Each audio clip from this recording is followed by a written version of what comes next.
আল্লাহ তাআলা প্রস্তাব দিয়ে পাঠাইলেন, আমার হাবিবকে বলো উহুদ পাহাড় 7 কিলোমিটার লম্বা, উহুদ পাহাড়কে আমি আল্লাহ তাআলা স্বর্ণ বানিয়ে দেব। আমার হাবিব যদি চায় এখান থেকে ভেঙে ভেঙে টুকরো করে করে খরচ করবে। নবী আমার বলেন, না না, আল্লাহুম্মা আহয়িনি মিসকিনা ওয়া আমিতনি মিসকিনা ওয়াহশুরনি ফি জুমারাতিল মাসাকিন। আয় আল্লাহ, এত বিশাল সম্পদশালী আমি নবী হতে চাই না, আমি মিসকিন হালাতে দুনিয়ায় বাঁচতে চাই। জমিন থেকে যখন বিদায় হয়ে যাব, মিসকিন অবস্থায় জমিন থেকে বিদায় হতে চাই। কিয়ামতের ময়দানে মিসকিনদের সাথে একসাথে উঠতে চাই। ওরে দুনিয়ার যুবক, রাহমাতুল লিল আলামিন আরামায়েশে জিন্দেগি কাটাইতে পারতেন, এই আমার নবী কেন উহুদের ময়দানে গিয়ে দন্দন মোবারক শহীদ করেছেন? আমার নবী কেন আঘাত প্রাপ্ত হলেন? তায়েফের জমিনে কেন আমার নবী গিয়ে আঘাত প্রাপ্ত হলেন? একটাই মাত্র কারণ, এক আল্লাহর দ্বীন জমিনে প্রতিষ্ঠা করার মেহনত। নবী আমার উহুদের ময়দানে গেলেন, কাফির মুশরিকরা আমার নবীকে লক্ষ্য করে বারবার করে তীর মারে। নবীজির রণকৌশল দিয়ে তীরগুলো বারবার সরিয়ে দেয়। হঠাৎ করে একটা তীর এসে আমার নবীর কপাল বরাবর লেগে যায়। নবীজির লোহার টুপিটা ভেঙে লোহার টুকরো আমার নবীর মাথার খুলির মধ্যে ঢুকে গিয়েছে। এত ভিতরে ঢুকেছে, যত টান দেয় নবীজির বের হয় না, বরঞ্চ রক্তগুলো শরীর বেয়ে বেয়ে বেয়ে বেয়ে জমিনের মধ্যে পড়ছে। রাহমাতুল লিল আলামিনের পাথরের সাথে আঘাত লেগে দুটো দাঁত ভেঙে জমিনের মধ্যে পড়ে গেল। আমার নবী হাত দুটো চেহারার মধ্যে দিলেন, হাত দুটো চেহারার মধ্যে দিয়া নবীজির জবান থেকে বদদুয়া বের হয়ে গেল। নবীজি বললেন, কাইফা ইউফলিহু কওমুন দাম্মা ওয়াজহা নবিয়্যিল্লাহ। আরে ওই জাতি কেমন করে সফল কাম হবে যেই জাতি নবীজির চেহারা থেকে রক্ত ঝরায়? আমার মালিক ডাক দেয়, হাবিব, আপনার চেহারা থেকে রক্ত ঝরেছে, আপনার কি বড় কষ্ট। রব্বে করিমকে লক্ষ্য করে আমার নবী বলেন, আল্লাহ, আমার মোটেও কষ্ট লাগে না, বরঞ্চ আপনার দ্বীনের জন্য আমার রক্ত ঝরাইতে বড় ভালো লাগে।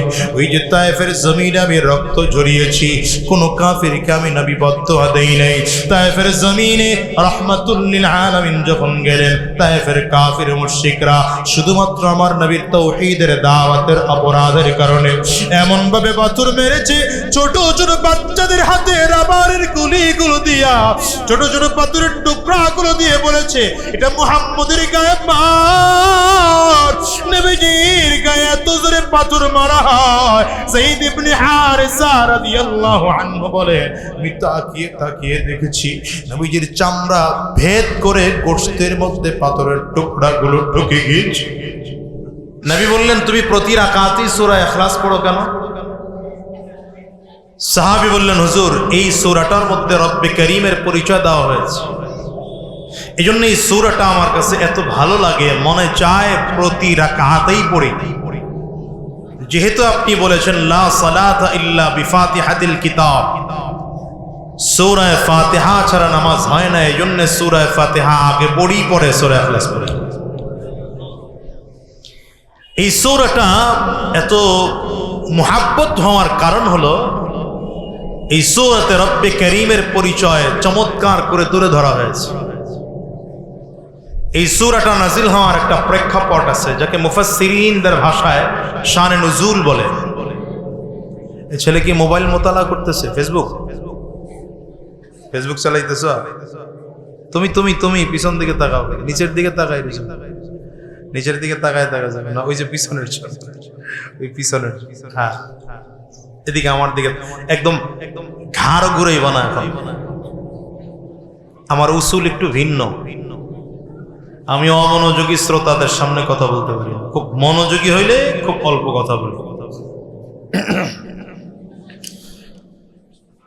এই সূরা নাজিল হওয়ার শানে নুজুল হলো, রাসূলুল্লাহ সাল্লাল্লাহু আলাইহি ওয়াসাল্লাম যখন গোটা মক্কাবাসীকে এক আল্লাহর দাওয়াত দিচ্ছেন। কয় আল্লাহর? আঙ্গুলটা উঁচা করে বলেন, কয় আল্লাহর? সবাই উঁচা করতে পারেন না, না লজ্জা করে, উঁচা করে বলেন, কয় আল্লাহর? এক আল্লাহর দাওয়াত দিয়েছে। নবীজি গোটা মক্কাবাসীকে একত্রিত করে বলেছেন, তাআলাউ ইলা কালিমাতিন সাওয়াইন বাইনানা ওয়া বাইনাকুম আল্লা না'বুদা ইল্লাল্লাহ। এমন এক কথার দিকে আসো যেই কথায় ধনী আর গরিবকে সমান করে দেবে, সুন্দর আর কালোর ভেদাভেদ থাকবে না, রাজা প্রজার ভেদাভেদ থাকবে না, বৈষম্য থাকবে না, বৈষম্য দূর করে দেবে। কি সেই কথা? আল্লাহ না'বুদা ইল্লাল্লাহ, আমরা এক আল্লাহ ব্যতীত পৃথিবীতে আর কারো গোলামি করব না। এটা হচ্ছে পৃথিবীর সব থেকে বৈষম্য বিরোধী কথা। আমি মাঝে মাঝে বলি, যদি কোনো মানুষ একত্রিত হয়ে যায় আর একত্রিত হয়ে যদি কথার উপরে ঐক্যমত পোষণ করে আমরা এক আল্লাহ ব্যতীত আর কারো গোলামি করব না, সেই এলাকায় সেই দেশের মধ্যে বৈষম্য থাকতে পারে না। আজকে স্বাধীনতার 53 বছর পরে এসেও আমার ছাত্র ভাইয়েরা বৈষম্য বিরোধী আন্দোলন করতে বাধ্য হলো। স্কুল কলেজ ইউনিভার্সিটি বন্ধ করে বৈষম্য বিরোধী আন্দোলন করতে বাধ্য হয়েছে। এর মূল কারণ কোথায়? এর মূল কারণ হলো 53 বছর যারা এদেশ শাসন করেছে এরা ইসলাম দিয়ে দেশ শাসন করে নাই। 53 বছর যারা ক্ষমতায় ছিল, দাড়িওয়ালা, টুপিওয়ালা, জুব্বাওয়ালা, তাকওয়াবান, কোনো আলেম ক্ষমতায় ছিল না।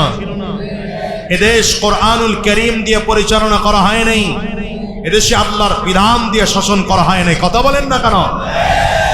যদি এই দেশটা আল্লাহর কোরআন দিয়ে শাসন করা হতো, ইসলামের পদ্ধতি অনুযায়ী যদি এদেশ শাসন করা হতো, উলামায়ে কেরাম যদি এদেশের রাষ্ট্রীয় ক্ষমতায় বসতেন, খোদার কসম করে বলি এদেশে বৈষম্য থাকতো না, এদেশে ডাকাত, চুরি, বাটপাড়ি, ছিনতাই, রাহাজানি, খুন, ধর্ষণ থাকতো না। গোটা বাংলার জমিনের মধ্যে শান্তি বিরাজ করত। দুহাত উঁচু করে চিল্লায় বলেন ঠিক কিনা? নাই কেন? কোরআন দিয়ে শাসন করা হয় নাই। বলেন কি দিয়ে শাসন করা হয় নাই? কোরআন দিয়ে শাসন করা হয়। অথচ রাসূলুল্লাহ সাল্লাল্লাহু আলাইহি ওয়াসাল্লাম হিজরত করে মদিনাতুল মুনাওয়ারায় গিয়ে গভর্নমেন্ট অফ মদিনার প্রেসিডেন্ট হলেন, ইসলামী রাষ্ট্র কায়েম করলেন।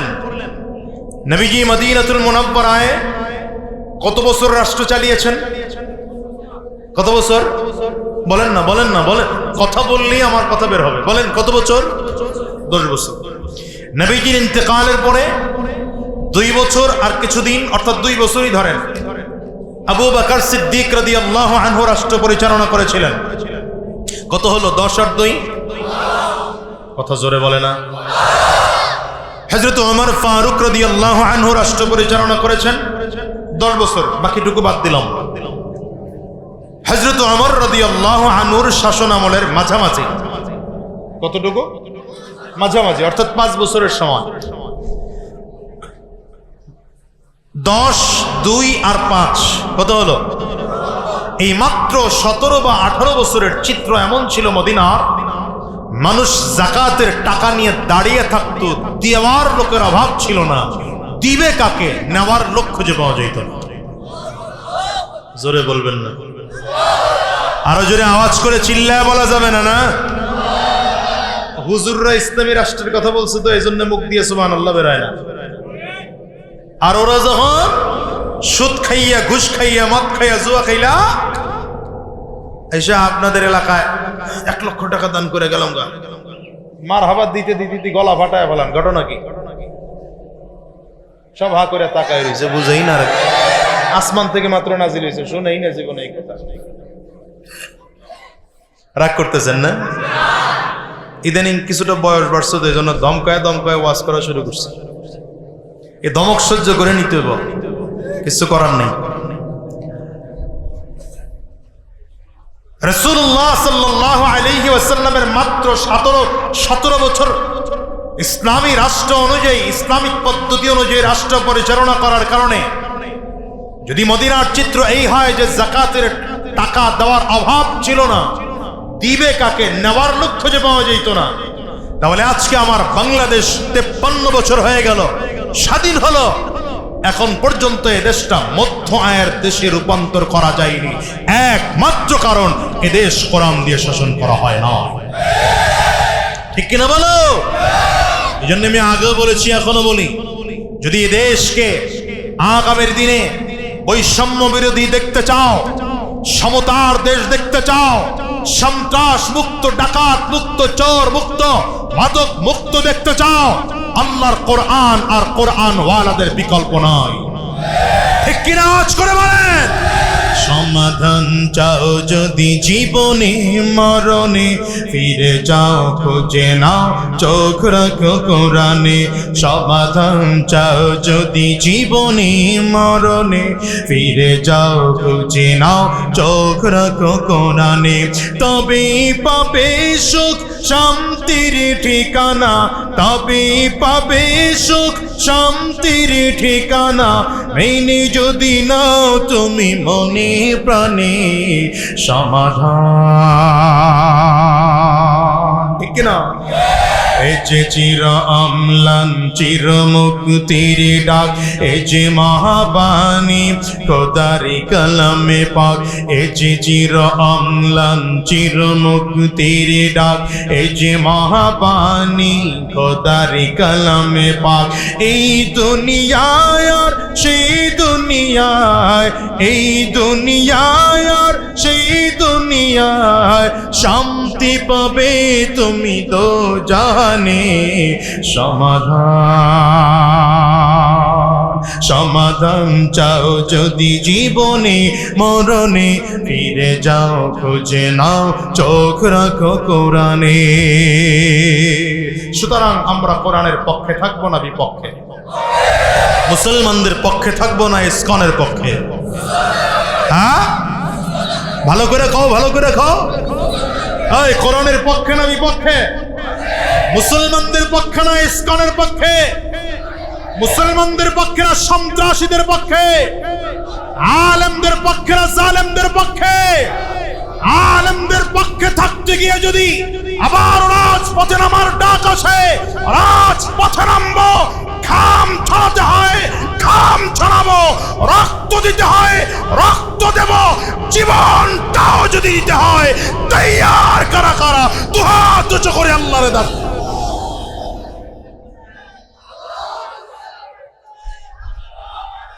মরাইটটা, এই মরাইটটা করে দিয়ে স্লোগান চলবে না।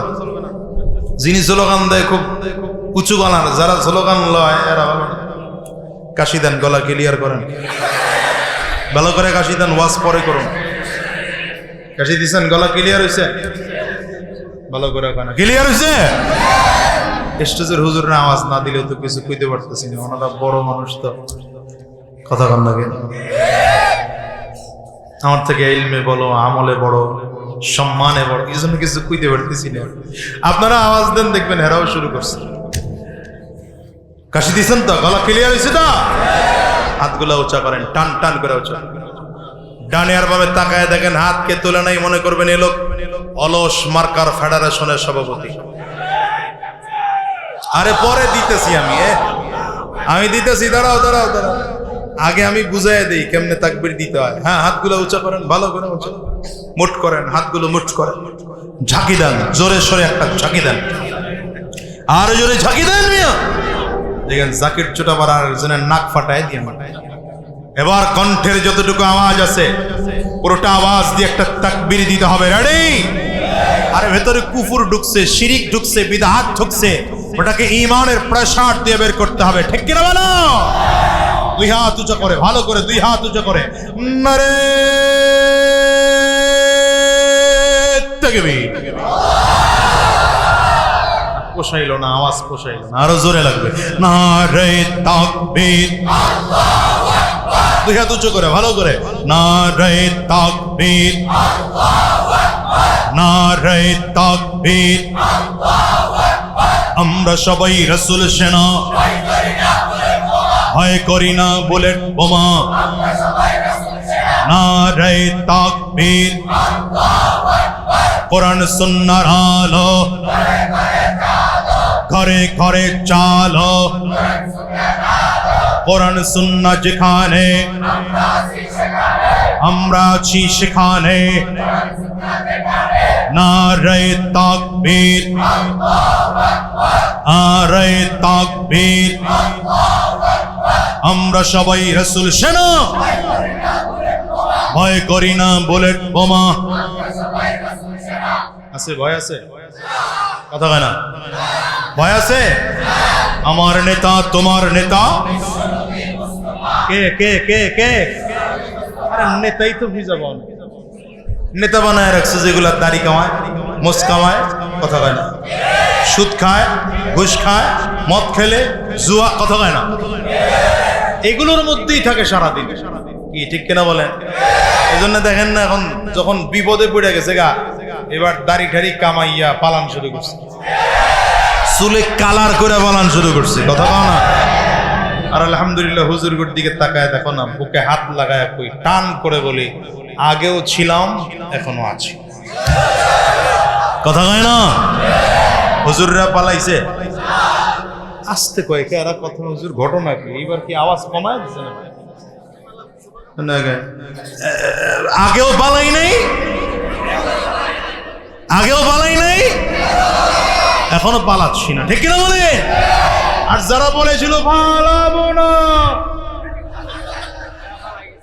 তারা কই কথা কও না কেন তারা কই এই জন্য আলেমগোর সাথে থাইকেন একটু কষ্ট হবে একটু মুসিবত হবে একটু বিপদ হবে প্রয়োজনে জেলে যাওয়াও লাগতে পারে মামলা হতে পারে হোক না অসুবিধা কোথায় কথা কন না সমস্যা নাই একটু চাপ দিয়ে দাঁড়ায় থাকবেন দেখবেন ইনশাআল্লাহ ইসলামের বিজয় হবে মুসলমানের বিজয় হবে বেঈমান লেজ গুটিয়ে পালাবে ঠিক কিনা বলো সব নেতা টেতা বাদ দিয়ে নেতা বানাও তো আমার নবীকে বানাও কে নেতা কে নেতা কে নেতা কে নবীর আদর্শের সাথে যে মিলবে সে নেতা নবীর আদর্শের সাথে যে মিলবে না ওটা নেতা নয় নেতা নামের ভণ্ড নেতা নামের ভণ্ড ঠিক কিনা বলো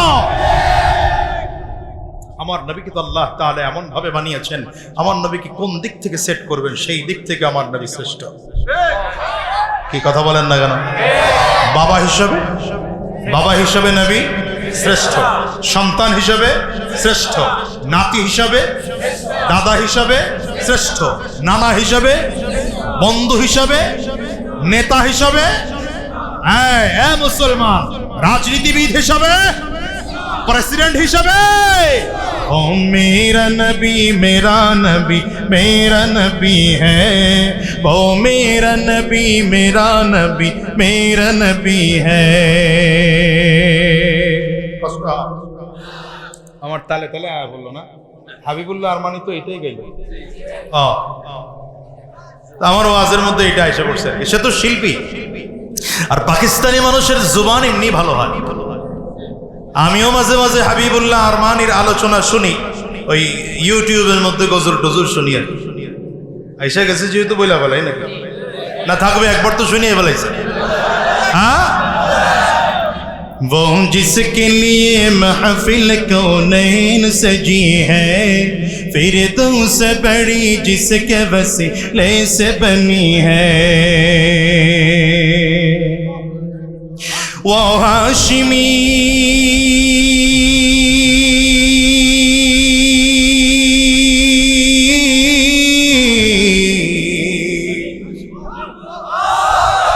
वो हाशिमी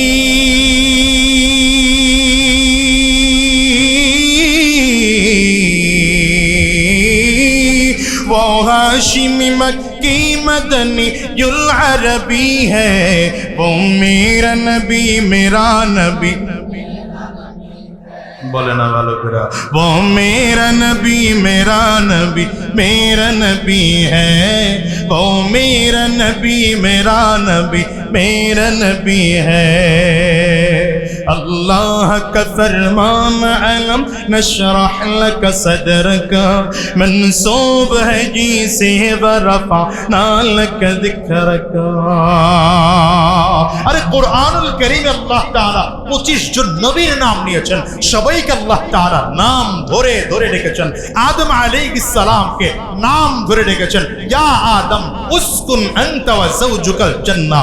ঈসা আলাইহিস সালামকে আল্লাহ তাআলা কোরআনে নাম ধরে ডেকেছেন, মুসা আলাইহিস সালামকে নাম ধরে ডেকেছেন, ইব্রাহিম আলাইহিস সালামকে নাম ধরে ডেকেছেন, দাউদ আলাইহিস সালামকে নাম ধরে ডেকেছেন, ইসমাঈল আলাইহিস সালামকে নাম ধরে ডেকেছেন, ইউসুফ আলাইহিস সালামকে নাম ধরে ডেকেছেন, ইয়াকুব আলাইহিস সালামকে নাম ধরে ডেকেছেন। আমার নবীকে আল্লাহ তাআলা কোরআনের কোথাও নাম ধরে ইয়া মুহাম্মদ বলে বলেন নাই। আমার নবীকে আল্লাহ তাআলা আলাদা উপাধি দিয়ে তাহা বলে ডেকেছেন, ইয়াসিন বলে ডেকেছেন, ইয়া আইয়ুহাল মুযাম্মিল বলে ডেকেছেন, ইয়া আইয়ুহাল মুদ্দাসসির বলে ডেকেছেন। চিৎকার করে বলা যাবে না আল্লাহু আকবার? अल्लाह का फरमान अलम नशरह लक सदरक मनसूब है जी से वरफअना लक ज़िक्रक। जिस ज़ात का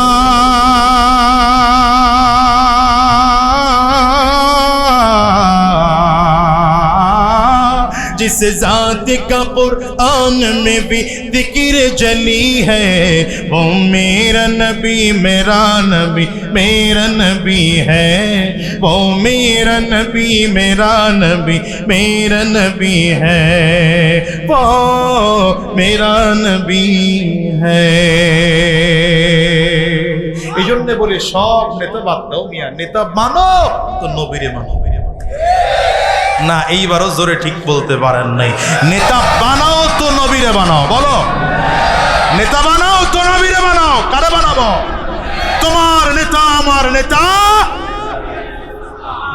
এইবার খেয়াল, নেতা আমার নবী, নেতা আর কেউ না। ঠিক তো? জোরে কয় না ঠিক তো? আল্লাহ কবুল করুন, আমিন করুন। জোরে বলেন। রাসূলুল্লাহ সাল্লাল্লাহু আলাইহি ওয়াসাল্লাম যখন গোটা মক্কাবাসীকে দাওয়াত দিচ্ছেন, এমন এক কথার দিকে আসো যেই কথায় গোটা পৃথিবীর মধ্যে মানুষের মধ্যে সমতা তৈরি করে দিবে, বৈষম্য থাকবে না। সে কথা কি? আমরা এক আল্লাহ ব্যতীত আর কারো গোলামি করব না। তো মক্কার কাফিররা নবীর কাছে এসে প্রশ্ন করে, মুহাম্মদ আমরাও আল্লাহ মানি, তুমি আবার আল্লাহর দাওয়াত দিচ্ছ, এই তোমার আল্লাহর বাড়ি কই? তোমার আল্লাহর সন্তান কে? তোমার আল্লাহর বাবার নাম কি? বংশ পরিচয় কি? নাউজুবিল্লাহ বলেন। মক্কার কাফির মুশরিকরা এই প্রশ্ন করার একটা কারণ আছে। কারণ হলো কাফির মুশরিকরা যাদের পূজা করত, হয়তো এরা কারো সন্তান, অথবা এরা কারো বাবা, অথবা নিজের হাতে মূর্তি দিয়ে বানাইছে। কথা কয় না? এই জন্য এরা এসে নবীকে প্রশ্ন করেছে। এখন আপনাদের কাছে একটা বিষয় জানতে চাই, আচ্ছা বলেন তো, মক্কার কাফিরদের এই প্রশ্নের ধরনে বোঝা যায় যে কাফিররা আগের থেকে আল্লাহ মানত? বুঝেন নাই, বুঝেন নাই। ওয়াজ মানতো না মানতো না? মানতো মিয়া, হ্যাঁ মানতো। কাফির মুশরিকরা আগের থেকে আল্লাহ মানতো। হাকুরা তাকায়, আগের থেকেই মানতো। প্রশ্ন হলো, যদি কাফিররা আগের থেকে আল্লাহ মানে, তাইলে কাফির হয় কেমনে? আল্লাহ মানলে তো ইমানদার হওয়ার কথা। এর উত্তর হচ্ছে, যেভাবে আল্লাহ মানলে ইমানদার হওয়া যায়, কাফিররা সেভাবে আল্লাহ মানত না। যেমন ইহুদিরা আল্লাহ মানত। কেমন করে? ইহুদিদের বিশ্বাস হলো খোদা দুইজন। কয়জন? জোরে বলেন না, জোরে বলেন না কেন? খোদা কয়জন? আল্লাহ এক খোদা। উযাইর আলাইহিস সালাতু ওয়াস সালাম আল্লাহর একজন পয়গম্বর। ইহুদিদের বিশ্বাস উযাইর আলাইহিস সালাম আরেক খোদা। থাক পকেটে থুয়ে দেন, আগামী বছর মাহফিল হইলে এক ফাঁকে নাউজুবিল্লাহ কইবি না। কি কম তো এমন করে নাউজুবিল্লাহ কয় নাকি মিয়া? এতক্ষণ ধরে আধা ঘন্টা ধরে ধমকাইতেছে, আওয়াজই মোটে বাড়ায়। কোন জাতি লয়ে আছে? চিল্লায় জোরে নাউজুবিল্লাহ বলেন, আওয়াজ করে জোরে নাউজুবিল্লাহ বলে। ইহুদিদের বিশ্বাস খোদা কয়জন? এজন্য আল্লাহ কোরআনে বলেন, ওয়াকালাতিল ইয়াহুদু উযাইরুন ইবনুল্লাহ। ইহুদিরা আল্লাহ মানতো, ইমানদার না বেঈমান? খ্রিস্টানরা তারা আল্লাহ মানে। কেমনে মানে? খ্রিস্টানদের বিশ্বাস হলো খোদা তিনজন। আল্লাহ হলেন এক খোদা, আল্লাহর নবী পয়গম্বর ইউসুফ ঈসা আলাইহিস সালাতু ওয়াস সালাম আল্লাহর সন্তান, তিনি আরেক খোদা। হযরত ঈসা আলাইহিস সালাতু ওয়াস সালামের মা মারইয়াম আলাইহাস সালাম আল্লাহর স্ত্রী, তিনি আরেক খোদা। খ্রিস্টানরাও আল্লাহ মানে, ইমানদার না বেঈমান? আমাদের দেশের হিন্দু ভাইরা তারাও আল্লাহ মানে না? মানে না? আল্লাহ মানে না, নাস্তিকরা সবাই মানে। হিন্দুদের বিশ্বাস আল্লাহ তো একজন আছেন, ভগবান যাদের কয় আর কি, আল্লাহ তো একজন আছেন, বাকি আল্লাহর ক্ষমতা আবার মন্ত্রণালয় করে ভাগ করে করে করে করে এক একজনকে দিয়েছে। এই মন্ত্রণালয় ভাগ করতে করতে 360 মন্ত্রণালয় বানিয়েছে। 360 মন্ত্রণালয়ের আবার এক একজন মূর্তি বানিয়েছে, এক এক মূর্তির এক এক ক্ষমতা। হিন্দু ভাইদের বিশ্বাস হলো কোন মূর্তির পূজা করলে সংসারে শান্তি আসে, কোন মূর্তির পূজা করলে ব্যবসা ভালো হয়, কোন মূর্তির পূজা করলে অবিবাহিত ছেলে মেয়েদের বিবাহের ব্যবস্থা হয়, কোন মূর্তির পূজা করলে নেতা হওয়া যায়, কোন মূর্তির পূজা করলে অশান্তি দূর হয়, কোন মূর্তির পূজা করলে ফসল আদি ভালো হয়। এই জন্য আমাদের দেশে কেউ একজন বলেছিল এবার মা গজে চলে এসেছে, এই জন্য ফসল আদি ভালো হয়েছে। কে কইছিল? আমার নাম বলার দরকার নেই। আপনারা বলেন তো, যদি কেউ এই বিশ্বাসে বিশ্বাসী হয়, সে ইমানদার থাকে না বেঈমান হয়ে যায়? বেঈমান হয়ে যায়। আর বেঈমান কোনোদিন 16 কোটি মুসলমানের রাষ্ট্রপ্রধান হতে পারে না। ভাইরা, ইহুদিরা আল্লাহ মানে, খ্রিস্টানরা আল্লাহ মানে, হিন্দু ভাইরা আল্লাহ মানে। এই জন্য হিন্দুরা 360 মূর্তি ঢুকিয়েছে কাবার মধ্যে। কাবার মধ্যে 360 মূর্তি। এরা কেউ ইমানদার না। এই জন্য ওরা সহজত ভাষায় নবীজির কাছে এসে প্রশ্ন করে, মুহাম্মদ, তোমার আল্লাহর পরিচয় কি? তোমার আল্লাহর বাবাকে, তোমার আল্লাহর সন্তানকে, তোমার আল্লাহর বাড়ি কই? রাসূলুল্লাহ সাল্লাল্লাহু আলাইহি ওয়াসাল্লামকে এই প্রশ্ন করার পরে উত্তরে আল্লাহ তাআলা সূরা ইখলাস নাযিল করেছেন, কুল হুয়াল্লাহু আহাদ, কুল হুয়াল্লাহু আহাদ, আল্লাহুস সামাদ, লাম ইয়ালিদ ওয়া লাম ইউলাদ ওয়া লাম ইয়াকুল লাহু কুফুয়ান আহাদ। বলেন কুল হুয়াল্লাহু আহাদ, পড়েন না, কুল হুয়াল্লাহু আহাদ। রব্বে করিম আমার নবীকে জানিয়ে দেয়, পয়গম্বর গোটা পৃথিবীর মানুষকে বলে দেন, জানিয়ে দেন, ঘোষণা দিয়ে দেন, আমি যে আল্লাহর দাওয়াত দেই, সেই আল্লাহর দুনিয়ায় কোনো সন্তান নাই, সেই আল্লাহর কোনো বাবা নাই, সেই আল্লাহর কোনো মা নাই, সেই আল্লাহর কোনো ভাই নাই, সেই আল্লাহর কোনো বোন নাই, সেই আল্লাহর দুনিয়ায় সমকক্ষ মতো কেউ নাই। আমার আল্লাহ পাকের পরিচয় হুয়াল্লাহু আহাদ। আল্লাহ পাকের পরিচয় হলো আমার আল্লাহ এক এবং একক। এবার আঙ্গুলটা উঁচা করে বলেন আল্লাহ কয়জন? ভালো করে উঁচা করে চিল্লায় বলেন আল্লাহ কয়জন? আল্লাহ নিজের পরিচয় আরো ক্লিয়ার করে তুলে ধরেন, আল্লাহুস সামাদ। আমি আল্লাহ শুধু এক এবং একক নয়, আমি আল্লাহ হলাম বেনিয়াজ, আমি আল্লাহ হলাম অমুখাপেক্ষী, দুনিয়ায় কারো মুখাপেক্ষী না। আল্লাহ বলেন দুনিয়ার যত মানুষকে আমি আল্লাহ তাআলা বানাইলাম, যত মাখলুকদেরকে গোটা পৃথিবীর মধ্যে বানানো হয়েছে, সব মাখলুক একজন আরেকজনের মুখাপেক্ষী। মানুষগুলোকে আল্লাহ তাআলা একজন আরেকজনের মুখাপেক্ষী করে বানিয়েছে।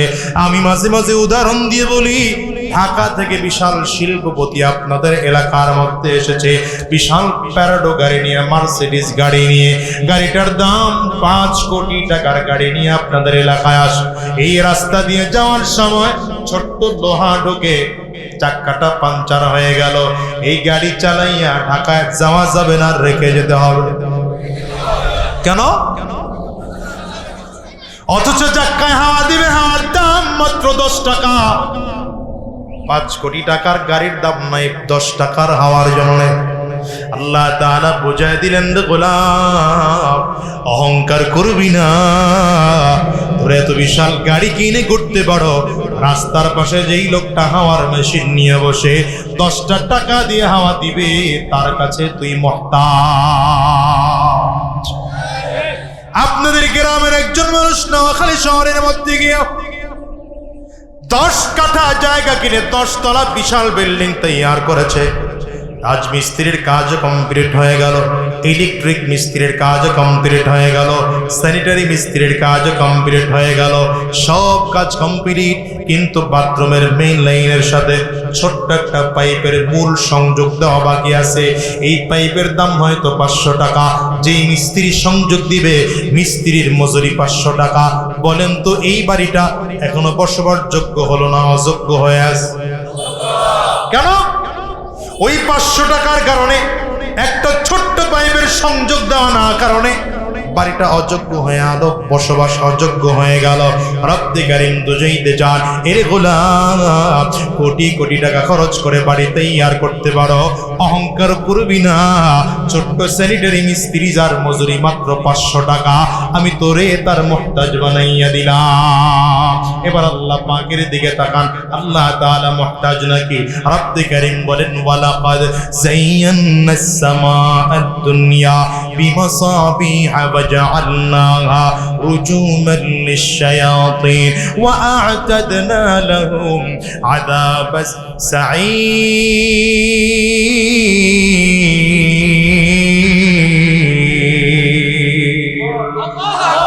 আল্লাহ বলেন, আমি আল্লাহ তাআলা আসমানের দিকে, তারকার দিকে তাকিয়ে দেখো, দুনিয়ার প্রথম আসমানের নিচে সবগুলো তারকা দিয়ে সাজাইলাম। কত তারকা আল্লাহ বানিয়েছে। রাসূলুল্লাহ সাল্লাল্লাহু আলাইহি ওয়াসাল্লাম আম্মা জানা আয়েশা সিদ্দিকা রাদিয়াল্লাহু আনহাকে বলেন, এরে আয়েশা, তুমি সহ যদি तमाम পৃথিবীর মানুষ আসমানের তারকাগুলো গণতে শুরু করো, আসমানের তারকাগুলো গনে গনে শেষ করতে পারবা না। এই দুনিয়ার থেকে আমরা যে চাঁদটা দেখি, এই চাঁদ হলো দুনিয়ার থেকে 9 লক্ষ গুণ বড়। যেই তারকা সূর্যটা আমরা দেখি, এই সূর্যটা 13 লক্ষ গুণ বড়। এইবার এক একটা তারকা কত বড় জানেননি? দুনিয়ার থেকে 13 লক্ষ গুণ বড় সূর্য। এক একটা তারকার মধ্যে এমন 1100 কোটি সূর্য ঢুকিয়ে রাখা যায়। চিন্তা করতে পারেন তারকা কত বড়। এগুলো সব প্রথম আসমানের নিচে। এরপরে আল্লাহ তাআলা বলেন, হুয়াল্লাযী খালাকা সাবআ সামাওয়াতিন তিবাকা মা তারা ফী খালকির রাহমানি মিন তাফাউত ফারজি'ল বাসার হাল তারা মিন ফুতুর থুম্মা রজি'ল বাসারা কাররাতাইন ইয়ানকালিব ইলাইকাল বাসার খাসিআন ওয়া হুয়া হাসীর। আল্লাহ তাআলা বলেন, আমি আল্লাহ পাকের আসমানগুলোর দিকে তাকিয়ে তাকিয়ে দেখো, 7 আসমান বানাইলাম। মাওলানা তারিক জামিল সাহেব দামাত বারাকাতুহুম হাদিসের উদ্ধৃতি দিয়ে বলেন, আল্লাহ তাআলা 7 আসমানকে কেমন করে বানিয়েছেন জানো? প্রথম আসমানকে আল্লাহ তাআলা স্বচ্ছ সাদা কাঁচ দিয়ে বানিয়েছেন। দ্বিতীয় আসমানকে আল্লাহ তাআলা লোহা দিয়ে বানিয়েছেন। তৃতীয় আসমানকে আল্লাহ তাআলা তামা দিয়ে বানিয়েছেন। চতুর্থ আসমানকে আল্লাহ তাআলা রূপা দিয়ে বানিয়েছেন। পঞ্চম আসমানকে আল্লাহ তাআলা স্বর্ণ দিয়ে বানিয়েছেন। ষষ্ঠ আসমানকে জবরদস্ত পাথর আর ইয়াকুত পাথর দিয়ে বানিয়েছেন। সপ্তম আসমানকে আল্লাহ তাআলা মণি মুক্তা দিয়ে বানিয়েছেন। রব্বে কারীম বলেন, 7 আসমান বানাইলাম। আমি আল্লাহ তাআলা শুধু আসমান বানিয়েছি এমন নয়, জমিন বানিয়েছি। জমিনটাও 7 তবক জমিন। আমি আল্লাহ পাকের কুদরতের দিকে তাকিয়ে দেখো, সাগর বানাইলাম। কোন সাগর বড়, কোন সাগর ছোট। এরপরে নদী বানাইলাম, খাল বানাইলাম, পুকুর বানাইলাম, বিল বানাইলাম। সাগরের মধ্যে কত রং বেরঙের মাছ। সাগরের মাছের মধ্যে একরকম স্বাদ দিয়ে আল্লাহ বানাইলেন, পুকুরের মাছের মধ্যে আরেক রকম স্বাদ দিয়ে বানাইলেন, নদীর মাছের মধ্যে আরেক রকম স্বাদ, খালের মাছের মধ্যে আরেক রকম স্বাদ, বিলের মাছের মধ্যে আরেক রকম স্বাদ। ও মিয়া, কত রং বেরঙের মাছ আল্লাহ তাআলা মানুষের জন্য বানাইলেন। গাছের দিকে তাকাও, কত ধরনের গাছ আল্লাহ তাআলা বানিয়েছেন। কিছু গাছ আছে ছায়া দেয়, কিছু গাছ আছে ফল দেয়, কিছু গাছ আছে ছায়াও দেয় ফলও দেয়, কিছু গাছ এমন আছে ছায়াও দেয় না ফলও দেয় না। কিছু লতা পাতা আছে খাওয়া যায়, কিছু লতা পাতা আছে খাওয়া যায় না, কিছু লতা পাতা আছে লতা পাতা বেয়ে বেয়ে যায়, আবার তার মধ্যে বড় বড় করে ফল হয়। তরমুজের গাছ ছোট্ট লতার মতো, কিন্তু ছোট্ট লতার মধ্যে আল্লাহ এত বড় তরমুজ দিয়ে রাখছেন, তরমুজের মজা আলাদা।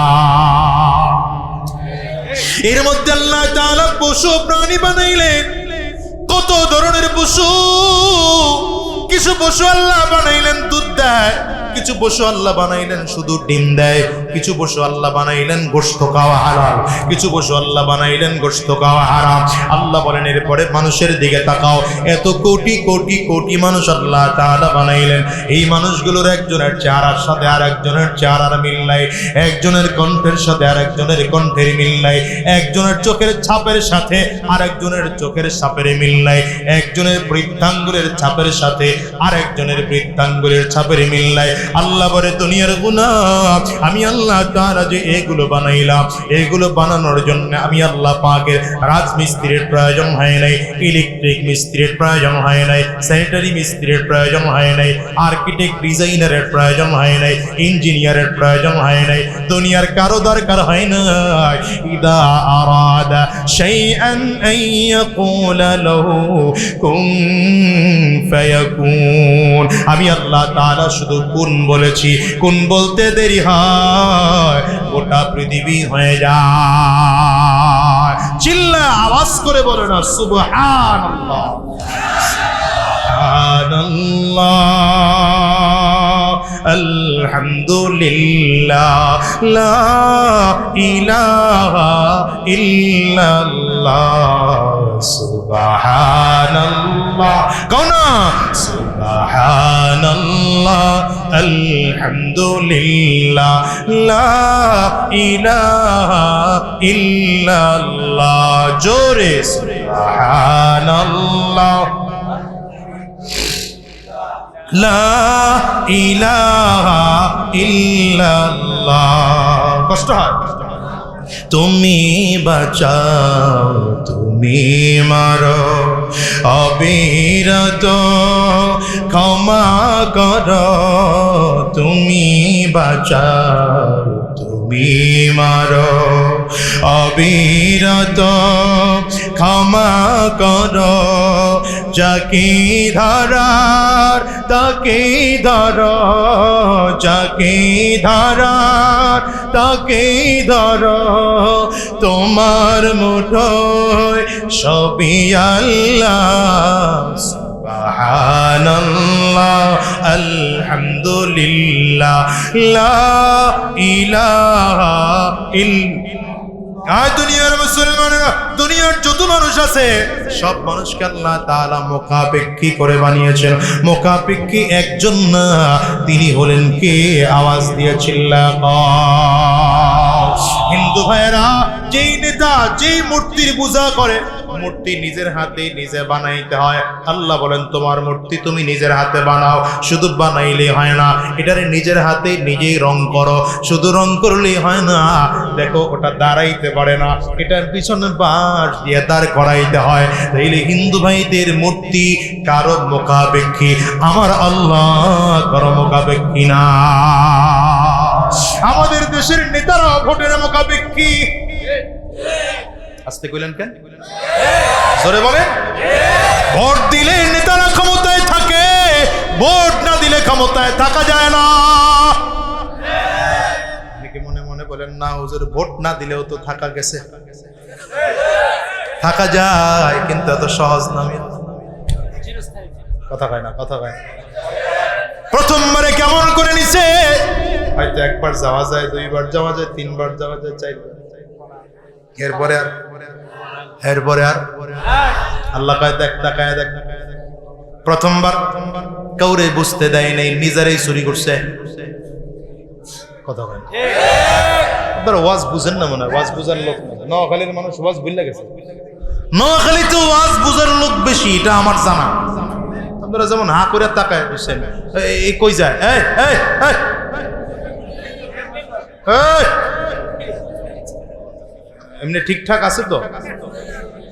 হ্যাঁ না, ঝামেলা আছে, তাকানোর ধরনে বুঝছি। যাক এগিয়ে জায়গা ক্ষমা করে দিছি। আরেকজন উঠতেছেন না, আমি দেখতেছি, এটা আমার চেহারার দিকে আছে। প্রথমবারে ক্ষমতায় যাওয়া যায়, কেমনে যায়? আরেকজনের ভোট নিজে দিয়ে যাওয়া যায়। আমি কিন্তু বাস্তবে জামগা, আপনারা ঠিক জোরে না কইলে, যদিও আপনারা ঠিক না কইলেও আমি সব ঠিক কথাই কইতেছি। ভুল কথা কওয়ার জন্য গাড়ি ভাড়া দিয়ে আই নাই। এখন ঠিক জোরে কইলেন, দমক শুনে না। দ্বিতীয়বারে তাকায় দেখে কর্ম দিয়ে হবে না, এবার পুলিশ লাগবে। পুলিশের পাড়াই না, আবার মানুষের ভোট নিজে দেওয়ায়। চতুর্থবারে ডাক দিয়ে কয় পুলিশে হবে না, আর্মি লাগবে। পুলিশের আর্মির পাহারায় মানুষের ভোট নিজের দেওয়া। শুনেন নাই? চাচি আসছে ভোট দেওয়ার জন্য, বারান্দায় যুবক দাঁড় করাইছে। চাচি ভিতরে গিয়ে লাভ নাই, ভোট দেওয়া হয়ে গেছে। আমি তো ভোট দিতে আসলাম না, কেমনে দেওয়া হয়ে গেল? আপনারটা দেওয়া হয়েছে, চাচারটাও দেওয়া হয়ে গেছে। চাচি দাঁড়ায় দাঁড়ায় কান্দে, কি রে তোর চাচা এসা ভোট দিয়ে গেল, আমি এতদিন হয়ে গেল, 5-6টা বছর হয়ে গেল, স্বামীটায় মারা গেল, স্বামীটার সাথে খবর নেই আমার, দেখা রাখা আমার কাছে না কয়ে যাই, গোপনে গোপনে ভোট দিয়ে গেল। তোরা আমার খবর দিলি না, খবর দিলে তো দেখা হতো। দিছেনি এমন আল্লাহ হ্যাঁ হইতে পারে, হ্যাঁ হইতে পারে। এটা একবার তাহাজ্জুদের সময় ওইটা ভোট পিড়ায় গেল, আরেকবার লয়া পালাও, আরেকবার নিয়ে পালাও, 3বার হয়ে গেল। কিন্তু চতুর্থবারেও যখন ক্ষমতায় বসতে চাও, এদেশের জনগণ ক্ষমতার মানতে পারে না। দুপুরের খানা পাকানো থাকে না, খাইয়াই পালানো লাগে। ক্ষমতা কার? পারেন নাই জোরে বলতে, কার? আমি ভালো করে বুঝো। কিছু কিছু জালেমের আল্লাহ আমার শাস্তি দেয়, গোটা পৃথিবীর মানুষকে কিয়ামত পর্যন্ত স্মরণ করা রাখে। ফেরাউনকে আল্লাহ তাআলা শাস্তি দিয়েছিল, কারণ ফেরাউনের লাশটা আল্লাহ হেফাজত রাখছেন কেন জানেন? পৃথিবীতে তো খোদা দাবি করছে বহুজন, ফেরাউনের লাশ আল্লাহ হেফাজত রাখছেন কেন? রাখার কারণ হলো, না আমি আরো কারণ আছে, আরো কারণ আছে। কারণ হলো, যতজন খোদা দাবি করছে, কেউ রব্বে আ'লা দাবি করে নাই। ফেরাউনের দাবি কি? রব্বুকুমুল আ'লা, না রব্বুকুমুল আ'লা, সবথেকে বড় খোদা আমি। নাউজুবিল্লাহ, যারা কোন নাই সুযোগ দিলাম, এবার কয়ালান। হ্যাঁ, ফেরাউনের দাবি কি? আনা রব্বুকুমুল আ'লা, সবথেকে বড় খোদা। আল্লাহ কয়, তুই কত বড় খোদা রে, আমার একটু দেখা লাগে। ফেরেশতারে ডাক দিয়া কয়, নীল দরিয়ার চাবিটা ঘুরায় রাখ। শুধু নীল দরিয়ার চাবি ঘুরায় রাখা হইছে, পানি নাই। মিশরের মধ্যে দুর্ভিক্ষ,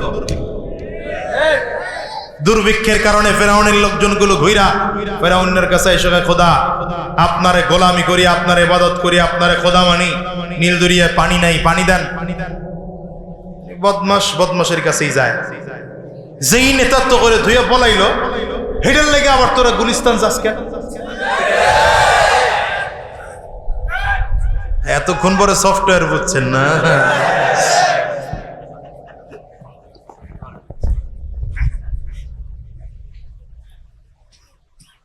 ফেরাউন সোজা উত্তর দিয়েছে যে আগামীকাল পানি আসবে। ওর বাপ দাদা 14 গোষ্ঠীর ক্ষমতা আছে পানি দেওয়ার, তো উত্তর দিল কেন? এটা মুখস্থ দিয়ে দিল, আর পাবলিক রে কোনো কায়দা বুঝ দিয়ে পাঠাই দিল। দ্বিতীয় দিন আবার আসছে, কই পানি? যাও আগামীকাল। কয়দিন হয়ে গেল? লোকজন আবার আসছে, পানি কই? কয় আগামীকাল। সব তো আর নিজের দলের থাকে না, কিছু তো দম করে কয় আগামীকালকের মধ্যে যদি পানির ব্যবস্থা না হয়, খোদাগিরির 12টা বাজাবে। ফেরাউনের মনেও ভয়, হায়রে আগামীকালকের মধ্যে পানির ব্যবস্থা না হলে অবস্থা খারাপ। তো কি করা যায়? ফেরাউন নিজেও জানতো আমি খোদা না, আমি তো বন্ড। আসল খোদাকে, আসল রবকে ফেরাউন নিজেও জানে আমি পানি দেওয়ার মালিক না, তবে আল্লাহর কাছে চাইলে আল্লাহ দেয়। আল্লাহ যে দেন এটা শুধু ইমানদারকে না, আল্লাহ বেঈমানরাও চাইতে পারলে বেঈমানদেরকে আল্লাহ দেয়। ওই যে ইবলিসকে আল্লাহর রহমতি দরবার থেকে বের করে দেওয়ার পরে কয়, ইবলিস কয় আনজিরনি আল্লাহ আমার একটু সময় দেন।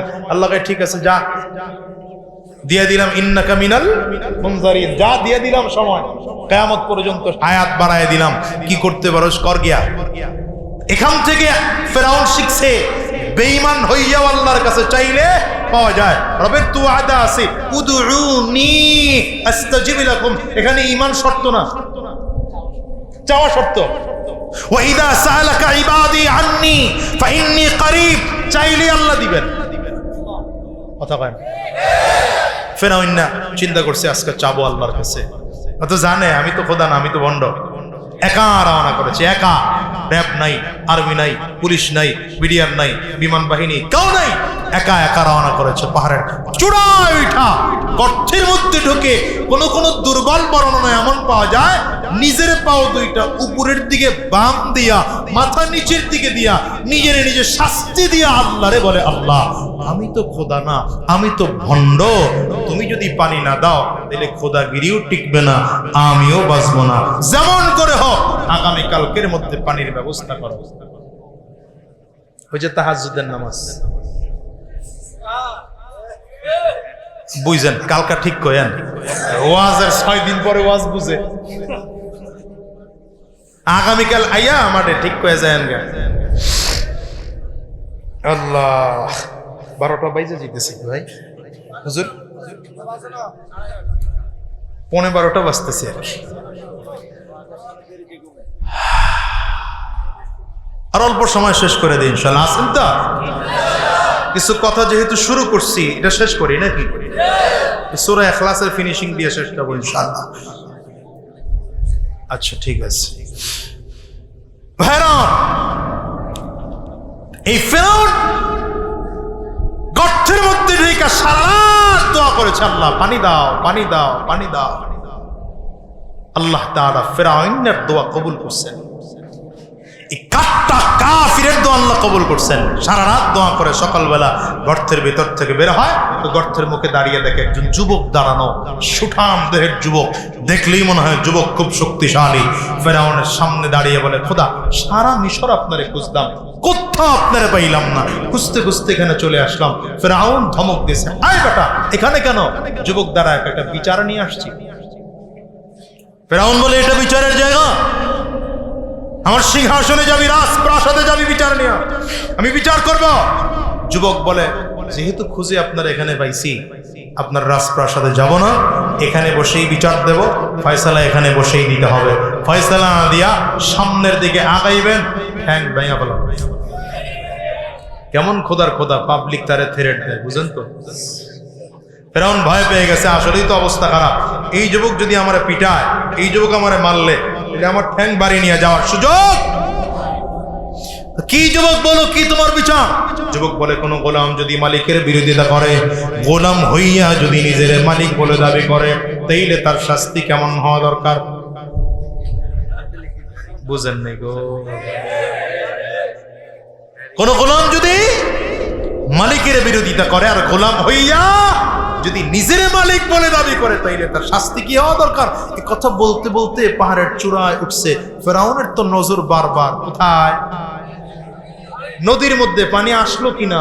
হঠাৎ করে তাকায় দেখে পানি আসছে। ফেরাউনের চিন্তা ফিরছে, তাইলে আমার খোদাগিরি টিকলো মনে হয়। আনন্দে খুশিতে ঠেলায়, বুঝে না। আরে যে গোলাম হইয়া নিজের মালিক বলে দাবি করে, ওরে তো এমন পানির মধ্যে চুবায় মারা দরকার।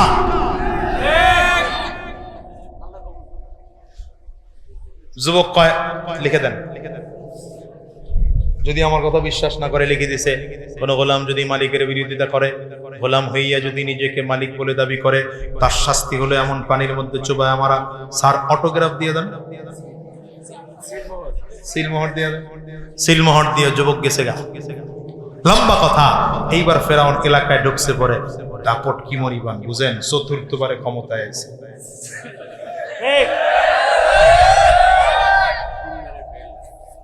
কি বুঝেন? এইবার এলাকার কাউরে সহ্য হয় না। এখন হুজুর করে ধরে জেলে বল, কাউরে সহ্য। কথা জোরে যে বলবে তারই ঝামেলা, কি ঠিক কিনা কথা কও? কাকে ঝামেলা করা হয়নি বলেন? কাকে ঝামেলা করা হয়নি? কোন আলেমকে নির্যাতন করা হয়নি বলেন? মাদানীনগর মাদ্রাসা, ঢাকা মাদানীনগর মাদ্রাসার নায়েবে মুহতামিম আল্লামা আলী আকবর সাহেব হুজুর, আমি মিশকাত করেছি হুজুরের কাছে। হুজুরের ছাত্র আছেন কিনা? এখনো জেলে হুজুর। আপনি ছাত্র মাদানীনগরের? হুজুরকে মামলা দেওয়া হলো, রমনা বটমূলে হামলা মামলা। আমরা একদিন জিজ্ঞেস করলাম, হুজুর আপনি রমনা বটমূল গেলেন কেন? হুজুর আমার গেলাম কোত্থেকে, আমি তো চিনিই না। চিন্তা করতে পারেন? হাসতেছেন আপনারা। আরে আল্লামা দিলাওয়ার হোসেন সাইদি সাহেবের বিরুদ্ধে মামলা দেওয়া হলো 1971 সালে। সে নাকি নারী নির্যাতন করেছেন। আল্লামা মামুনুল হক সাহেবের বিরুদ্ধে মামলা দেওয়া হলো নারী ধর্ষণ করেছেন। আল্লামা খালিদ সাইফুল্লাহ আইয়ুবীর বিরুদ্ধে মামলা দেওয়া হলো গুলিস্তানে ককটেল নিক্ষেপ করেছেন। আর শয়তান বিশ্বাস করে এই কথাগুলো, শয়তান বিশ্বাস করে। কুয়াকাটার মাওলানা হাফিজুর রহমান সিদ্দিকী সাহেবের বিরুদ্ধে মামলা দেওয়া হলো। ইহসান গ্রুপের লক্ষ কোটি টাকা আত্মসাৎ করেছেন। পীর সাহেব চরমনাইয়ের বিরুদ্ধে মামলা দেওয়া হয়েছে, 10,000 টাকা পকেট মারছে। আমার বিরুদ্ধে মামলা 2টা, এখনো চলতেছে 2টা। এই আগামীকালকে 2 তারিখ 3 তারিখে হাজিরা। কি মামলা? আরেকজনের গাছ কাটা নাকি আমার বাড়িতে নিয়ে এসে।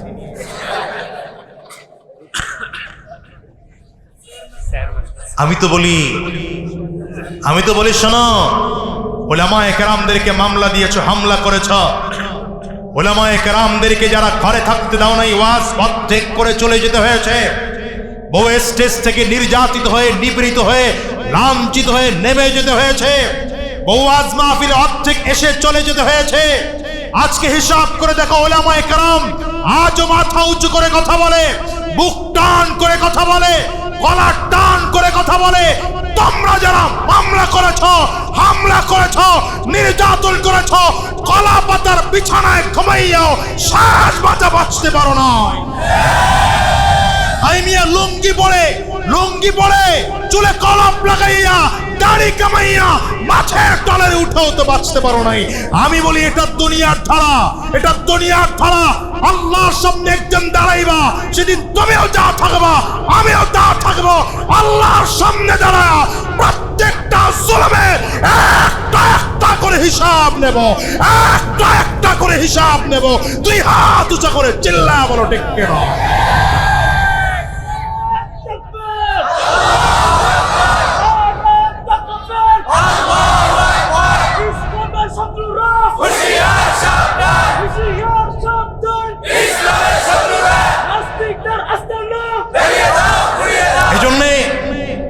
আরেকটা মেসেজ আপনাদের এখান থেকে দিয়ে যাই। উলামায়ে কেরামরা মনে করতে পারেন আমি তার থেকে বড়, আমি তার থেকে ছোট, আমি অমুক মাসলাকের, আমি অমুক মাসলাকের। কিন্তু না, বাতিলদের চোখে একই পৃষ্ঠায় সবার নাম লেখা। সুতরাং এই সময়ে ঐক্যের বিকল্প নয়। হাতগুলা উঁচা করে বলেন, এই সময়ে ঐক্যের বিকল্প। তবে আপনারা বলতে পারেন, হুজুর দল এত দল কেন? আমি বলি না, দল বেশি হওয়া ভালো। এটা উল্টো কথা বলে বললাম না। দল বেশি হওয়া কোন? দল বেশি হওয়া ভালো। কেন ভালো? দল বেশি যত হবে কাজ বাড়বে, কর্মী বাড়বে, নেতা বাড়বে, সমর্থক বাড়বে। আর দল 1000টা হোক না, আমি এই থিওরিতে বলেছি। মসজিদ আরো বেশি হোক, অসুবিধা আছে? মাদ্রাসা 1000টা হোক, অসুবিধা আছে? কিন্তু সবগুলো মসজিদে একই সময় ফজরের নামাজ হবে, একই সময় আসরের নামাজ হবে, একই সময় জোহরের নামাজ হবে, একই আলোচনা হবে। কথা বলেন না কেন? ঠিক দল 1000টা হোক, কোনো অসুবিধা নেই। কিন্তু যখন দেখবো ইসলামের দিকে কেউ চোখ তুলে তাকিয়েছে, কোরআনকে এদেশ থেকে, জমিন থেকে মিটিয়ে দিতে চায়, তখন কে জামাত, কে হেফাজত, কে খেলাফত, কে চরমনাই, কে অমুক দল, কে তমুক দল, কিচ্ছু বুঝি না। হাতে হাত রেখে, কাঁধে কাঁধ মিলিয়ে ময়দানে নামবো, বেঈমানদেরকে বিতাড়িত করে কোরআন এদেশে জিন্দা করবো ইনশাআল্লাহ।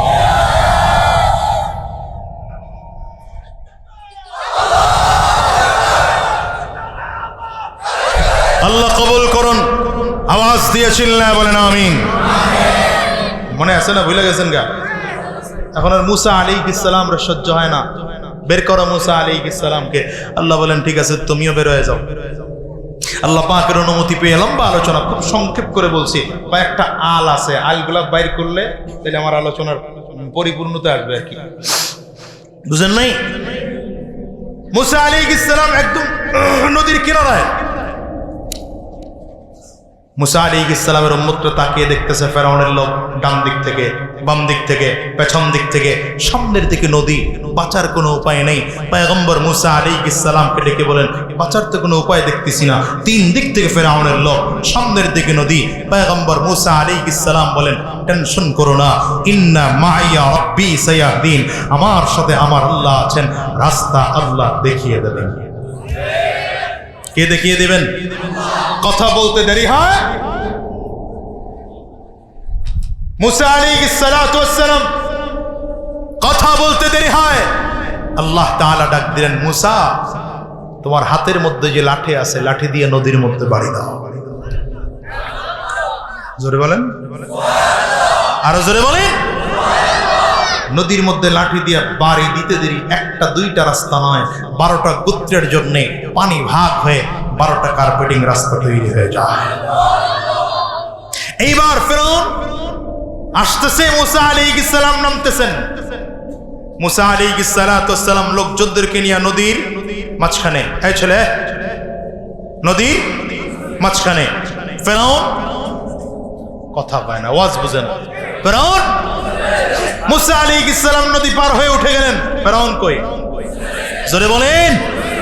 আল্লাহ ডাক দেয়, বানি রে, আমি কিছুক্ষণের জন্য তোর ক্ষমতা ছিনিয়ে নিয়েছিলাম, যা তোর ক্ষমতা তোকে আবার ফেরত দিলাম, তোর ডিউটি তুই আরম্ভ করে দে। পানির ডিউটি হলো ঢেউ তৈরি করা, পানির ডিউটি হলো মানুষকে চুবাইয়া মারা। এবার ফেরাউনকে চুবাইতে আরম্ভ করছে। ফেরাউন চুবনি খাইয়া যখন বুঝছে এখান থেকে আর বাঁচার উপায় নাই, এইবার ডাকতে আরম্ভ করেছে, আমানতু বিরাব্বি। কোরআনে আল্লাহ বলেন, আমানতু বিরাব্বি মুসা ওয়া হারুন, আমানতু বিরাব্বি মুসা ওয়া হারুন। এখনো ফেরাউন নিজের রব বলে স্বীকার করে না, বলে মুসা আর হারুনের রবের উপরে ঈমান আনলাম। আল্লাহ তাআলা বলেন, এইবার আমি আল্লাহর কাছে তওবা করলেও কবুল হবে না, ঈমান আনলেও কবুল হবে না। আল আনা ওয়া ক্বাদ আসাইতা মিন ক্বাবল ওয়া কুনতা মিনাল মুফসিদিন। আল্লাহ তাআলা বলেন, রে এখন তুই সারা জীবন ফিতনা করেছো, সারা জীবন ফাসাদ করেছো, সারাটা জীবন ঝামেলা করেছো, সারাটা জীবন মামলা করেছো, সারাটা জীবন হামলা করেছো। এইবার তওবা করলো কাজ হবে না, ঈমান আনলো কাজ হবে না। আল্লাহ তাআলা বলেন, জিবরাইল যাও, তাড়াতাড়ি করে যাও, যেন ফেরাউন ঈমান আনতে না পারে। এমন বর্ণনায় পাওয়া যায়, হযরত জিবরাইল আমিন ঈসা নিচের থেকে কাদা উঠাইয়া ফেরাউনের মুখের মধ্যে মেরে দিয়েছে। ফেরাউন এইবার হাঁ করে আছে, লেখা সামনে ধরলো, কোন গোলাম যদি মালিকের বিরোধিতা করে, গোলাম হইয়া যদি নিজের মালিক বলে দাবি করে, তার শাস্তি হলো পানির মধ্যে চুবাইয়া মারা। কিরে, লেখা তো আমার মনে হয়।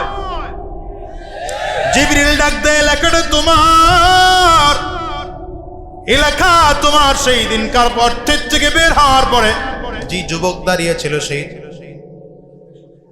শেষ হোক, আপনার কথাটা শেষ হোক, এরপর আমি ওয়াজটা।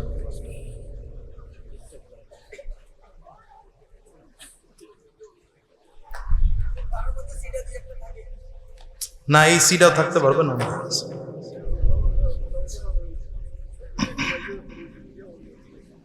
হয়েছে বাবা, শেষ হয়েছে কথা।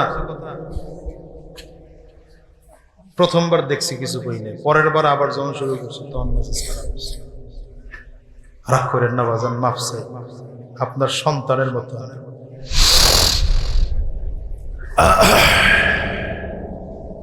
কি বললাম?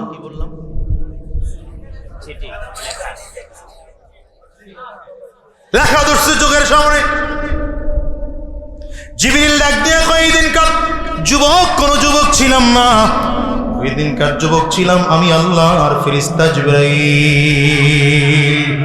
আজকে তোমার নিজের বিচার দিয়ে তোমাকে শাস্তি দেওয়া হচ্ছে। আমিও মোল্লা মানুষ, তোমাদের নোয়াখালী এসে বলে গেলাম মুসলমান, মনে রাখো 17টা বছর নিজেদের স্বার্থে যারা সংবিধান সংশোধন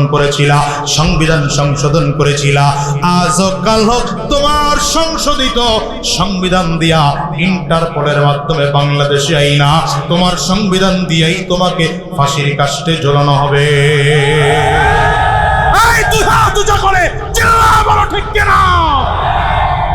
আল্লাহ তাআলা এবার ফেরাউনকে মেরে দিয়েছে।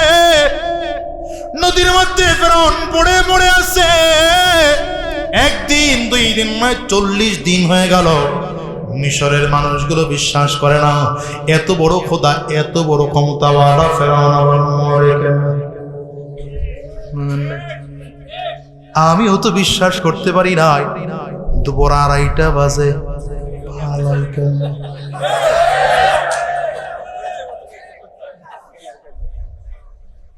আমি মিল্লা গেলে আমি কি করবো? যদি আপনাদের ভাষায় কি বলে মিলি গেলে, নাকি মিলি গেলে আমার কি করার আছে? আই কি করতাম?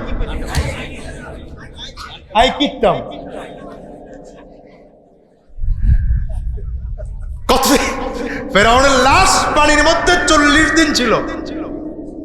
মিশরের মানুষ বিশ্বাস করে না ফেরাউন এত ক্ষমতাধর, মরে কেমনে?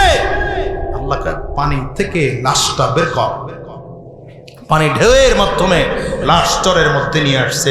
পাবলিক যখন চরে স্বচক্ষে দেখেছে, দেখা বিশ্বাস করে ফেরাউন আসলেই মারা গেছে। আপনারাও বিশ্বাস করেন নাই, যখন দেখছেন ভিডিও বেরিয়েছে।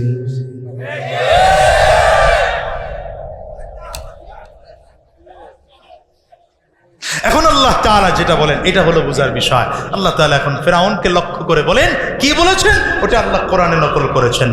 আল ইয়াউমা নুনাজ্জিকা বিবাদানিকা লিতাকুনা লিমান খালফাকা আয়া।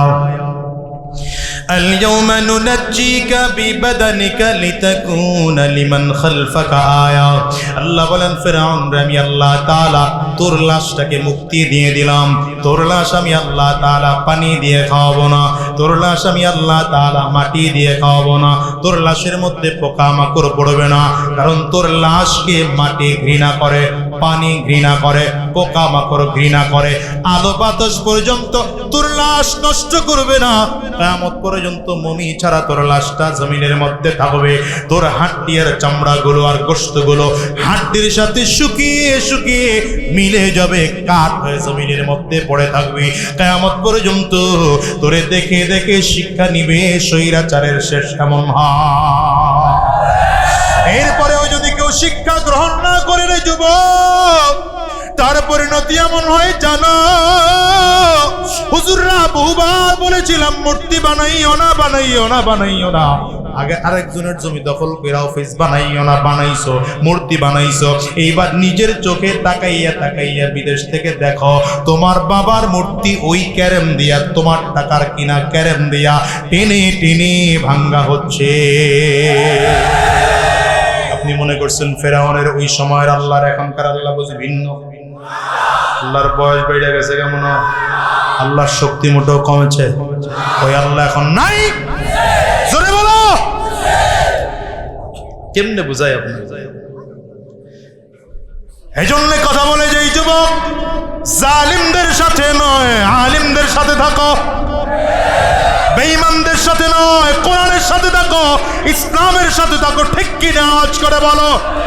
এরা কত কত সুরত নিয়ে বাংলাদেশে ঝামেলা তৈরি করতে চায়, নতুন করে ঝামেলা তৈরি করেছে ইসকন নাম দিয়া। আমাদের দেশে উগ্রবাদীরা বহু বছর ধরে চক্রান্ত ষড়যন্ত্র করতেছে। এরা সন্ত্রাসী সংগঠন। ঠিক কি না বলো? সন্ত্রাসী সংগঠন যদি না হতো তাইলে আমার অ্যাডভোকেট আলিফকে হত্যা করা, শহীদ করার প্রয়োজন ছিল না। আমি বলবো, কয়জন আলিফকে শহীদ করবা, কয়জন সাইফুল ইসলামকে শহীদ করবা? তোমরা যদি এদেশে অঘটন তৈরি করতে চাও, আমরাও দেশ রক্ষার জন্য, ইসলাম রক্ষার জন্য, কোরআন রক্ষার জন্য একজন সাইফুল ইসলামকে জমিন থেকে বিদায় করে দিবা। লক্ষ কোটি সাইফুল ইসলাম প্রস্তুত আছে জীবন দেওয়ার জন্য। একজন মুগ্ধকে মেরেছ, একজন আবু সাইদকে মেরেছ, লক্ষ আবু সাইদ লক্ষ মুগ্ধ রাজপথে নেমে গিয়েছে, মাথায় তো চলে গেছে, গোড়ার খবর নাই। ঠিক কিনা কও না? আরে তো সামসিকার জাতি বেটা, মূলটাই তো গেছে গা। যদি মনে করো এই বাংলাদেশে বসে ভারতের দালালি করবা, তাহলে তোমার জায়গা শাহজালালের জমিনে নয়, তোমার জায়গা শাহবানানের জমিনে নয়, তোমার জায়গা আল্লামা শাহ আহমদ শফির জমিনে নয়, তোমার জায়গা শায়খুল হাদিসের জমিনে নয়, তোমার জায়গা হাফিজ হুজুরের জমিনে নয়, তোমার জায়গা পীর সাহেব জামানের জমিনে নয়। ঠিক কিনা বলো? এই বাংলাদেশে পরে ভারতের দালালি করা চলবে না, চলবে না, চলবে না। দু হাত উঁচু করে চিল্লায় বলো ঠিক কিনা?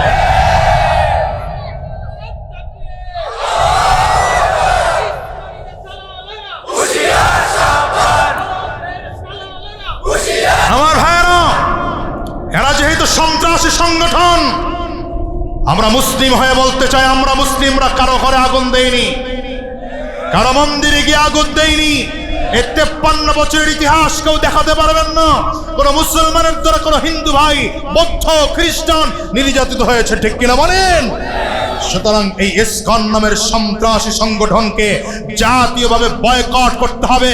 শুধু তাই নয়, বাংলাদেশের সংবিধানে নিষিদ্ধ করে আইন পাস করতে হবে, নিষিদ্ধ করে আইন পাস করতে হবে। আয় আমার প্রস্তাবের সাথে একমত কারা কারা? দু হাত উঁচু করে দেখাও। কষ্ট হচ্ছে আপনাদের? অসুবিধা হচ্ছে আপনাদের? কুল হুয়াল্লাহু আহাদ আল্লাহুস সামাদ। মনে আছে না? ভুলে গেছে? আল্লাহুস সামাদ। পরের আয়াতে আল্লাহ তাআলা নিজের পরিচয় আরো ক্লিয়ার করে দেন, লাম ইয়ালিদ ওয়া লাম ইউলাদ। আল্লাহ বলেন আমার পরিচয় জেনে নাও। আমি আল্লাহর বংশ জানতে চেয়েছো, আমি আল্লাহর সন্তান কয়জন জানতে চেয়েছো, আমি আল্লাহর বাবাকে জানতে চেয়েছো, আমি আল্লাহ পাকের পরিচয় জেনে নাও। আমি আল্লাহ কাউকে জন্ম দেই নাই, আমাকে কেউ জন্ম দেয় নাই, অর্থাৎ আমি আল্লাহ পাকের কোনো সন্তান নাই, আমি আল্লাহর কোনো বাবা নাই। ওই ইহুদিরা যাদেরকে মানে এরা কারো সন্তান মনে করে, খ্রিস্টানরা যাদেরকে রব বলে মানে এরা তো কারো সন্তান অথবা কারো বাবা। আল্লাহ বলেন আমি রব আল্লাহ, কারো বাবা না, কারো সন্তান না। ওরে দুনিয়ার যুবক, রব্বে কারীম এবার নিজের পরিচয় আরো ক্লিয়ার করে তুলে ধরেন, ওয়ালাম ইয়াকুল্লাহু কুফুয়ান আহাদ। আল্লাহ তাআলা বলেন আমি আল্লাহ পাকের সমকক্ষ দুনিয়ার মধ্যে কেউ নাই। ওরে যুবক রে শোনো, রাহমাতুল লিল আলামিন এই পরিচয় দিয়েছে। আল্লাহ তাআলা এই পরিচয় গোটা পৃথিবীর মানুষকে জানালেন কেন? জানানোর কারণ হলো আল্লাহ মানবা কিন্তু তারপরও কাফির হয়ে থাকবা, আল্লাহ মানবা কিন্তু তারপরও বেঈমান হয়ে থাকবা। কিন্তু সূরা ইখলাসের মধ্যে আল্লাহ তাআলা নিজের পরিচয় যেমন করে তুলে ধরেছেন, কোন বান্দা যদি এমন করে আল্লাহর উপরে বিশ্বাস স্থাপন করতে পারে, ওই মানুষটা ঈমানদার, বাকিরা বেঈমান। এই জন্যই তো তোমার আমার নবী রাহমাতুল লিল আলামিন তাওহীদের দাওয়াত দিতে গিয়ে মার খেয়েছেন। গোটা পৃথিবীতে আমার নবী যদি চাইতেন স্বর্ণের বিছানায় ঘুমাইতে পারতেন, কারণ নবীকে তো আল্লাহ তাআলা প্রস্তাব দিয়েছেন, ওয়ালা সাউফা ইউতিকা রাব্বুকা ফাতারদা। পয়গম্বর আপনি যখন চাইবেন, চাইতে থাকবেন আপনি, আমি আল্লাহ দিতে থাকবো। যতদিন পর্যন্ত আপনি সন্তুষ্ট না হবেন, আমি আল্লাহ তাআলা ততক্ষণ দিতেই থাকবো। আল্লাহ তাআলা প্রস্তাব দিয়ে পাঠাইলেন, আমার হাবিবকে বলো উহুদ পাহাড় 7 কিলোমিটার লম্বা, উহুদ পাহাড়কে আমি আল্লাহ তাআলা স্বর্ণ বানিয়ে দেব। আমার হাবিব যদি চায় এখান থেকে ভেঙে ভেঙে টুকরো করে করে খরচ করবে। নবী আমার বলেন না না, আল্লাহুম্মা আহয়িনি মিসকিনা ওয়া আমিতনি মিসকিনা ওয়াহশুরনি ফি জুমারাতিল মাসাকিন। আয় আল্লাহ, এত বিশাল সম্পদশালী আমি নবী হতে চাই না, আমি মিসকিন হালাতে দুনিয়ায় বাঁচতে চাই। জমিন থেকে যখন বিদায় হয়ে যাব, মিসকিন অবস্থায় জমিন থেকে বিদায় হতে চাই। কিয়ামতের ময়দানে মিসকিনদের সাথে একসাথে উঠতে চাই। ওরে দুনিয়ার যুবক, রাহমাতুল লিল আলামিন আরামায়েশে জিন্দেগি কাটাইতে পারতেন, এই আমার নবী কেন উহুদের ময়দানে গিয়ে দন্দন মোবারক শহীদ করেছেন? আমার নবী কেন আঘাত প্রাপ্ত হলেন? তায়েফের জমিনে কেন আমার নবী গিয়ে আঘাত প্রাপ্ত হলেন? একটাই মাত্র কারণ, এক আল্লাহর দ্বীন জমিনে প্রতিষ্ঠা করার মেহনত। নবী আমার উহুদের ময়দানে গেলেন, কাফির মুশরিকরা আমার নবীকে লক্ষ্য করে বারবার করে তীর মারে। নবীজির কৌশল দিয়ে তীরগুলো বারবার সরিয়ে দেয়। হঠাৎ করে একটা তীর এসে আমার নবীর কপাল বরাবর লেগে যায়। নবীজির লোহার টুপিটা ভেঙে লোহার টুকরো আমার নবীর মাথার খুলির মধ্যে ঢুকে গিয়েছে। এত ভিতরে ঢুকেছে, যত টান দেয় নবীজির বের হয় না, বরঞ্চ রক্তগুলো শরীর বেয়ে বেয়ে বেয়ে বেয়ে জমিনের মধ্যে পড়ছে। রাহমাতুল লিল আলামিনের পাথরের সাথে আঘাত লেগে দুটো দাঁত ভেঙে জমিনের মধ্যে পড়ে গেল। আমার নবী হাত দুটো চেহারার মধ্যে দিলেন, হাত দুটো চেহারার মধ্যে দিয়া নবীজির জবান থেকে বদদুয়া বের হয়ে গেল।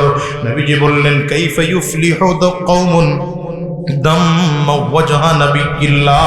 আরে ওই জাতি কেমন করে সফল কাম হবে যেই জাতি নবীজির চেহারা থেকে রক্ত ঝরায়? আমার মালিক ডাক দেয়, হাবিব,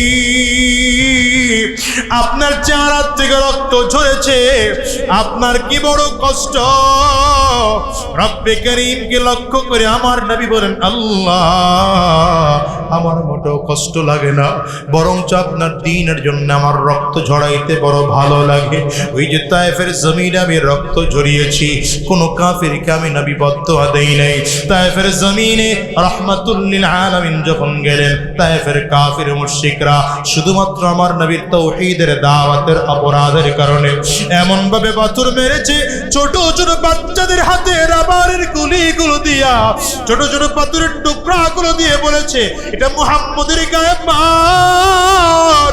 নবীজির গায়ে এত জোরে পাথর মারা হয়, যায়েদ ইবনে হারিসা রাদিয়াল্লাহু আনহু বলে, আমি তাকিয়ে তাকিয়ে দেখেছি নবীজির চামড়া ভেদ করে গোশতের মধ্যে পাথরের টুকরাগুলো ঢুকে গিয়েছে। আবার নবীজি বেহুশ হইয়া জমিনের মধ্যে পড়ে গেলেন। একবার পড়লেন, আবার হুশ ফিরে আসলো। কাফিররা আবারও নবীকে মারতে আরম্ভ করেছে, কাফিররা আবারও বেহুশ করে ফেলেছে আমার নবী রাহমাতুল লিল আলামিনকে। নবীজি আবার হুশ ফিরে আসছেন, কাফিররা আবারও মারতে আরম্ভ করেছে। তৃতীয়বারে যখন আমার নবী বেহুশ, ফেরেশতারা ডেকে বলে, আল্লাহ, তোমার কি মায়া হয় না? তোমার কি দয়া হয় না? তোমার বন্ধুর কেউ নাই, তোমার বন্ধুর বাবা নাই, তোমার বন্ধুর মা নাই, তোমার বন্ধুর বাবাকে জন্মের আগে জমিন থেকে উঠিয়ে নিয়ে এসেছো, তোমার বন্ধুর মাকে হায়াতের 6 বছরের জিন্দেগিতে উঠিয়ে নিয়ে এসেছো, তোমার বন্ধুর আপন দাদা জমিনের মধ্যে নাই, তোমার বন্ধু বড় একা। কাফিররা একা নবীকে প্রেম মারে। নবী আমার জমিন থেকে বিদায় হওয়ার পালা। আল্লাহ ডাক দেয়, জিবরাইল যাও।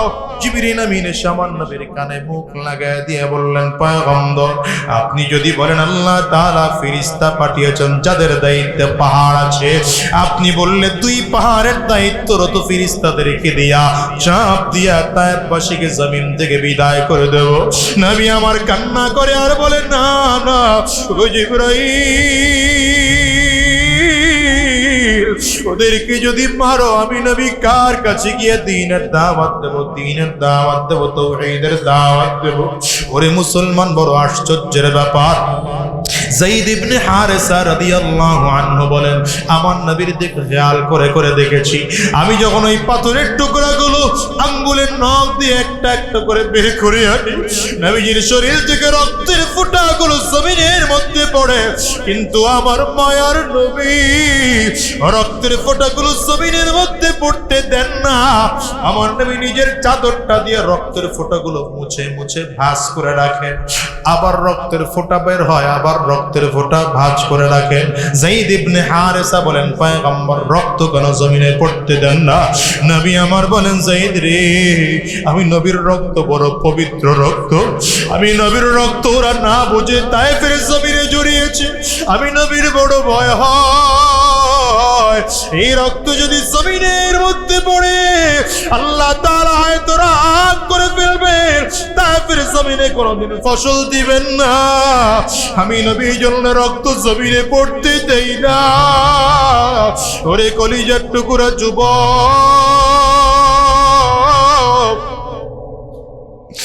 নবী আমার কত মায়ার নবী, কত মায়ার নবী। ওই তায়েফের জমিন থেকে আমার নবী আসলে আজকে উহুদের জমিনে আমার নবী মার খেয়ে বেহুশ হয়ে পড়ে আছে। কাফিররা সুযোগে ঘোষণা দিয়ে দেয় কদ কুতিলা মুহাম্মদ, মুহাম্মদ জমিন থেকে বিদায়। কাফিরদের ঘোষণা পুরো এলাকার মধ্যে ছড়িয়ে গেল, এমনকি মদিনার গলি অলি গলির মধ্যে চলে আসলো। সাহাবায়ে কেরাম পাগলের মতো করে দৌড়ায়, আবু বকর দৌড়ায়, ওমর দৌড়ায়, উসমান দৌড়ায়, আলী দৌড়ায়।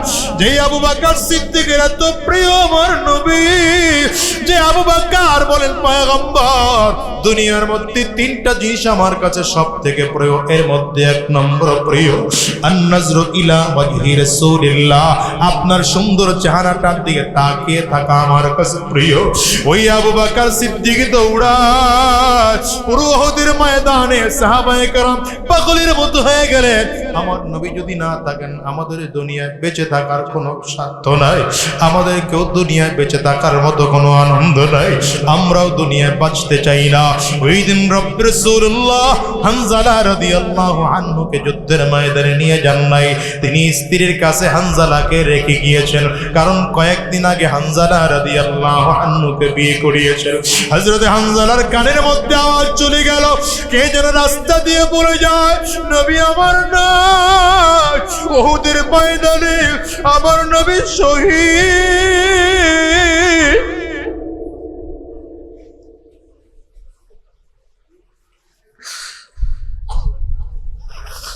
হানজালা একটা লাফ দিয়ে দাঁড়িয়েছে, দাঁড়াও। বিবিকে ডাক দিয়া বলে প্রাণের বিবি আমার, কাপড়টা তাড়াতাড়ি করে আমার দাও।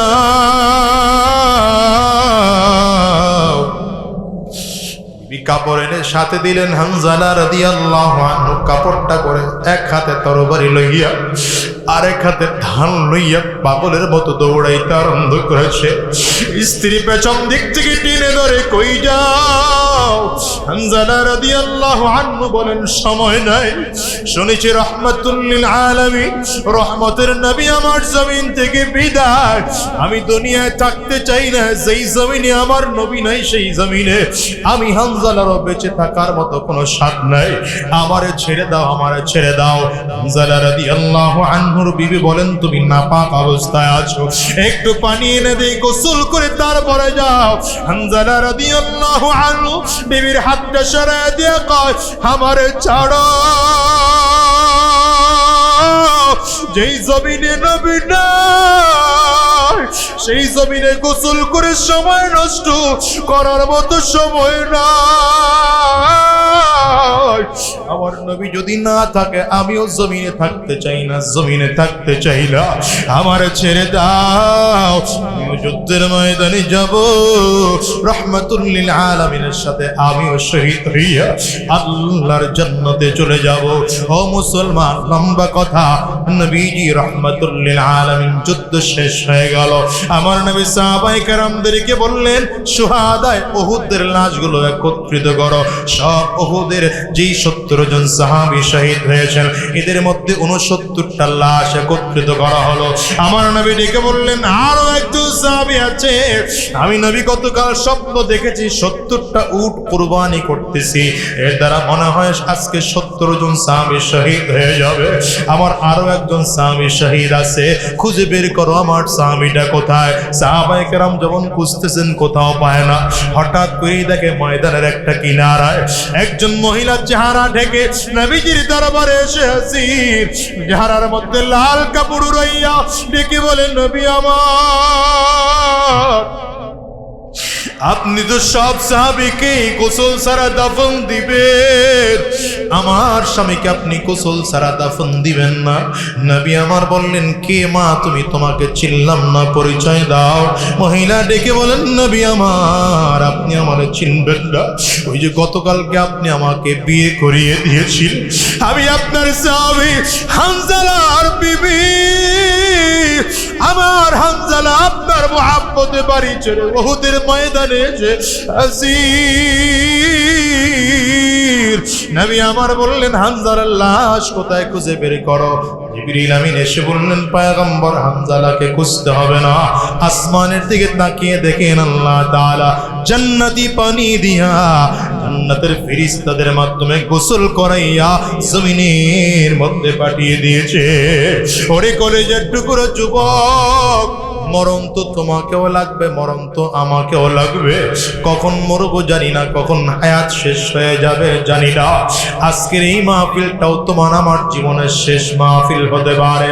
আজকের এই মোনাজাত তোমার আমার জীবনের শেষ মোনাজাত হতে পারে। আরে রাস্তায় যখন চলি মনের মধ্যে বড় ভয়, কখন জানি মালিক আদেশ করে ফেলেন, আজরাইল কোন দিন জানি এসে সামনে দাঁড়িয়ে যায় বলা যায় না।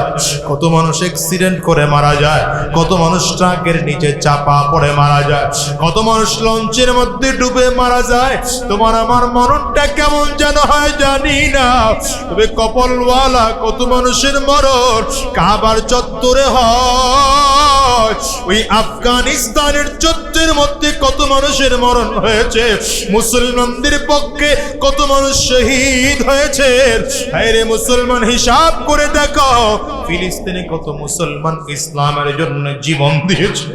আরে এদের মরণ কত ভালো। কত মানুষের মরণ নামাজের সাজদা অবস্থায় হয়, কত মানুষের মরণ কোরআনুল কারীম তিলাওয়াত করা অবস্থায় হয়, কত মানুষের মরণ মাহফিলের প্যান্ডেলের মধ্যে হয়, আবার কত কপাল পোড়া মানুষের মরণ জিনা করা অবস্থায় হয়, মদের আড্ডার মধ্যে হয়, জিনার আড্ডার মধ্যে হয়। যুবকরা, তোমার আমার মরণটাও যে কোনো সময় হতে পারে কি পারে না, চিল্লাইয়া আওয়াজ করে বল। হিসাব করে দেখো, আজরাইল পেছনে গুরুগুর করে ঘুরে। কোন দিন জানি মালিকের আদেশ হয়ে যায়, আর কোন দিন জানি আজকের রাতটা জীবনের শেষ রাত হয়ে যায়। এই যুবকরা মাহফিলের মধ্যে বসেছ, কার জানি জীবনের শেষ রাত আজকের মাহফিল হয়। আজকের এই মোনাজাতটা কার জানি জীবনের শেষ মোনাজাত হয়ে যায়। আজকের এই মাহফিলটা যেন কার শেষ মাহফিল হয়ে যায়। আজকের এই মাহফিলটাকে জীবনের শেষ মাহফিল মনে করে আল্লাহর কাছে ওয়াদা করে বের হও, আর হারাম রাস্তায় চলবো না, শয়তানি রাস্তায় চলবো না, হারাম রাস্তায় কদম বাড়াবো না, সুদের রাস্তায় কদম বাড়াবো না, ঘুষের রাস্তায় কদম বাড়াবো না। আয় আল্লাহ, যতদিন এই জমিনের মধ্যে বেঁচে থাকবো তোমার গোলামি করে করে চলবো, এক আল্লাহকে রব বলে স্বীকার করে চলবো, আল্লাহর হুকুম জমিনে বাস্তবায়ন করার জন্য মেহনত ফিকির করব। তো ইয়ার কারা কারা দুইটা হাত উঁচা করে আমার আল্লাহরে দেখা, আওয়াজ দিয়ে চিৎকার করে জোরে ডাক দাও আল্লাহ। জবান খুলে ডেকে বলো আল্লাহ। চোখে যদি পানি না আসে কান্নার বান ধরে ডাক দাও আল্লাহ।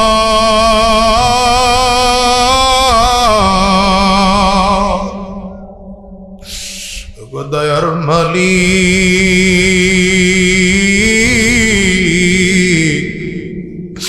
যতজন গোলাম আমরা দুইটা হাত উঁচু করলাম, ওয়াদা করলাম আর হারাম রাস্তায় কদম বাড়াবো না, শয়তানি রাস্তায় আর কদম বাড়াবো না। আল্লাহ, তোমার গোলামি করে করে জমিনের মধ্যে চলবো, কোরআন ও সুন্নাহ অনুযায়ী নিজের জীবন সাজাবো। আল্লাহ, তুমি কবুল করে না। জবান খুলে বলো আমিন, আওয়াজ দিয়া চিল্লা বলো আল্লাহুম্মা আমিন। হাতগুলো নামা। আমার ভাইয়েরা, রাত অনেক গভীর হয়ে গেছে, আপনাদেরও কষ্ট হচ্ছে। আমি যে কথা বুঝাতে চেয়েছিলাম, এক আল্লাহকে রব বলে